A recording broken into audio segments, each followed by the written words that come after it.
8 number question है 1857 के विद्रोह के बाद किस अधिनियम के तहत भारत का शासन ब्रिटिश संसद ने अपने हाथों में ले लिया। 1857 का विद्रोह अंग्रेजों के लिए भी एक दुख स्वप्न था।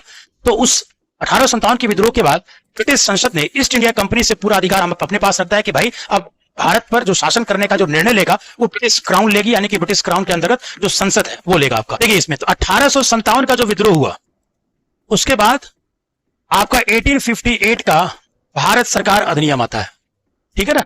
1858 का भारत सरकार अधिनियम आएगा और इसमें क्या निर्णय लिए जाएंगे, इसमें निर्णय लिए जाएंगे कि भाई अब जो है देसी राज्यों को छेड़छाड़ नहीं करना है, क्योंकि देसी राज्यों को डलहौजी ने जो गोद लेने की प्रथा पर पाबंदी लगाया उसके कारण ये सारे रिवोल्ट हुए थे। इसकी जड़ में तो वही था जो डॉक्ट्रिन ऑफ लैप्स आया था। तो अब इन्होंने देसी राजाओं के छेड़छाड़ करना बंद कर दिया गया, इसमें एक्ट में कहा गया आपका। फिर दूसरा चीज कहा गया कि अभी ईस्ट इंडिया कंपनी की जगह पर ब्रिटिश क्राउन ही राज करेगी, वो निर्देश देगी ईस्ट इंडिया कंपनी को कि आपको कैसे काम करना है।